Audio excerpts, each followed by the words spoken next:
আসসালামু আলাইকুম দর্শক, আশা করি অনেক ভালো আছেন। দর্শক, ইউটিউবের যত ফানি ভিডিও আছে প্রত্যেকটি ভিডিওর থাম্বনেইলে লেখা ছিল একটি কথা, হাসিনা আসলে এমপি ফেরত। এবার পাক সেনা সদস্য একটি হুঙ্কার দিয়ে বলেছেন, ভারত যদি আমাদের ভূখণ্ডে আর কখনো হামলা চালায়, আমরা এমন একটি হামলা চালাবো, মজা না আসলে টাকা ফেরত। পাক সেনা সদস্যের এমন বক্তব্য মুহূর্তের মধ্যে ভাইরাল হয়েছে এবং নরেন্দ্র মোদীর রাম রাজত্বের ভারত ভয়ে থরথর করে কাঁপন শুরু করে দিয়েছে। ভারতের নরেন্দ্র মোদী একজন দাঙ্গাবাবু এবং গুজরাটের কসাই। তার একটা নীতি, ক্ষমতায় আসার আগে তার একটাই মূল নীতি, সেই নীতিটা হচ্ছে পাকিস্তান বিদ্বেষ, মুসলিম বিদ্বেষ, বাংলাদেশি বিদ্বেষ, খ্রিস্টান বিদ্বেষ, মসজিদ মন্দির, এইসব নিয়ে তার রাজনীতি। তার দেশে যদি মুসলিমদেরকে পিটিয়ে মারা হয়, তার কোনো প্রতিক্রিয়া নরেন্দ্র মোদী জানাবে না। নরেন্দ্র মোদীর দল বিজেপির যদি কোনো নেতাকর্মী জনপ্রিয়তা অর্জন করতে চায়, তাহলেই বাংলাদেশি বক্তব্য দেবে, মুসলিমদের বিরুদ্ধে বক্তব্য দেবে, নবীজিকে নিয়ে বক্তব্য দেবে। কিন্তু নরেন্দ্র মোদী একটা শক্ত প্রতিক্রিয়া জানাবে না এসবের বিরুদ্ধে। নরেন্দ্র মোদী শুধু দেখবে বাংলাদেশে কী হয়, পাকিস্তানে কী হয়, চোখ বড় বড় করে দেখবে, তাকাবে।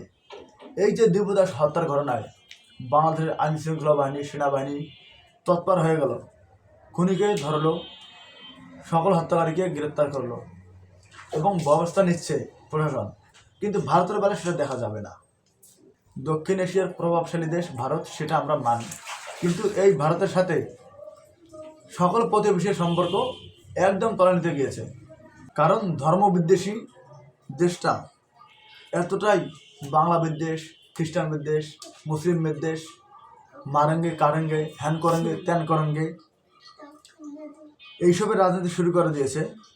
এইসবের রাজনীতির কারণে প্রতিবেশী দেশগুলোর সাথে ভারতের সম্পর্ক অনেক দূরত্বে চলে গিয়েছে। বর্তমান ভারত যদি পাকিস্তান, চীন কিংবা বাংলাদেশের সাথে সম্পর্ক গড়তে চায়, সর্বপ্রথম সাম্প্রদায়িক রাজনীতি পরিহার করতে হবে।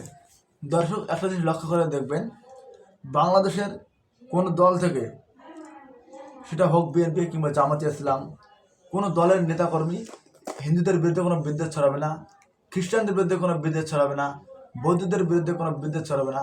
যত বিদ্বেষ ছড়াবে ভারত থেকে, হিন্দুদের পক্ষ থেকে, সেটা হোক মুসলমানদের বিরুদ্ধে, হোক খ্রিস্টানদের বিরুদ্ধে, হোক বৌদ্ধদের বিরুদ্ধে।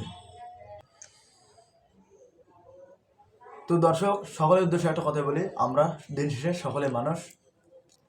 আমাদের উচিত এই বিদ্বেষ, ধর্মবিদ্বেষ পরিহার করা।